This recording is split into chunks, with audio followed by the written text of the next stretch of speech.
ஓம் நம சிவாய. ஓம் அமிர்தேஸ்வரியே நமக. இந்த வருடம் டிசம்பர் 11ஆம் தேதி கீதா ஜெயந்தி வருகிறது. இந்நாளில்தான் பகவான் ஸ்ரீகிருஷ்ணர் அர்ஜுனனுக்கு கீதையை உபதேசித்தார். இன்று கீதையின் 12வது அத்தியாயத்திலிருந்து 15வது ஸ்லோகத்தை பார்ப்போம். ஓம் ஸ்ரீ கிருஷ்ண பரமாத்மனே நமஹ. அத த்வாதசோऽध्यायः பக்தி யோகः.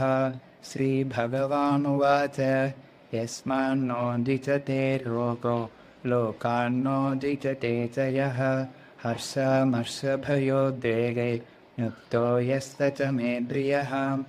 இதன் பொருள் பகவான் கூறுகிறார், எவரொருவர் தனது செயல்களால் இவ்வுலகத்திற்கு பாதிப்பு ஏதும் தராமல் இருக்கிறாரோ, எவரொருவர் உலகத்தில் நடக்கும் எதனாலும் பாதிக்கப்படாமல் இருக்கிறாரோ, எவரொருவர் சுகம், துக்கம், வெறுப்பு, பயம், பதட்டம் ஆகியவற்றிலிருந்து விடுபட்டவராக உள்ளாரோ அவரே எனக்கு பிடித்த பக்தர்.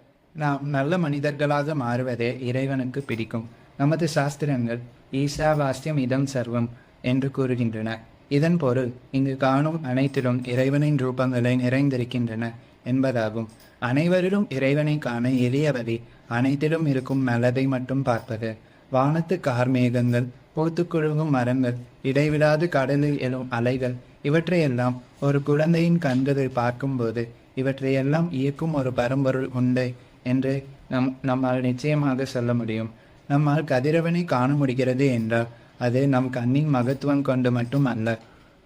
கதிரவனிடமிருந்து வரும் ஒளியினாலேயே கண் இருந்தாலும் ஒளி இல்லை என்றால் நம்மால் எதையும் காண முடியாது. அதுபோலவே இறைவனின் அருள் அல்லது சக்தி கொண்டுதான் அனைத்தும் நிகழ்கிறது என்று நினைத்தோமானால் நம்மால் எப்போதும் பணிவுடன் இருக்க முடியும்.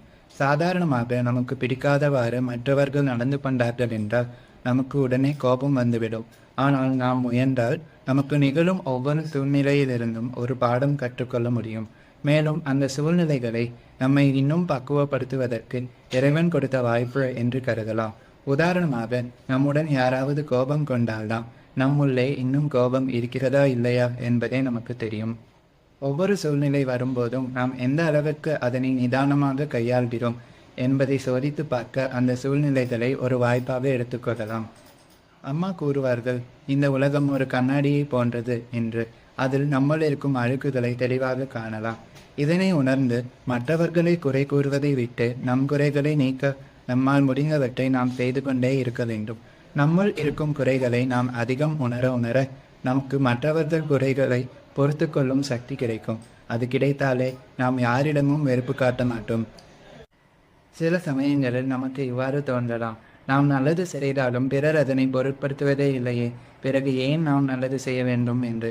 அம்மா கூறுவார்கள், நாம் சேவை மற்றும் பிற நல்ல செயல்கள் செய்வது இந்த உலகத்திற்காக அல்ல, அது நமக்காகவே. நாயின் வாளை நிமித்த முடியாது என்று சொல்வார்கள். அதுபோலவே இந்த உலகம். ஆனால் தினமும் முயன்றால் நம் கைகளுக்காவது சிறிது பயிற்சி கிடைக்கும் அல்லவா? மாற்ற முடியாது என்றாலும் நாம் அதன் மூலம் பயனடைவோம் என்று அம்மா சொல்வார்கள். எனவே அன்பு, பொறுமை, சுயநலமில்லா மனம் போன்றவற்றை வளர்த்து நாமும் பகவானுக்கு பிடித்தவர்களாக ஆக இந்நாளை முயற்சி எடுப்போம்.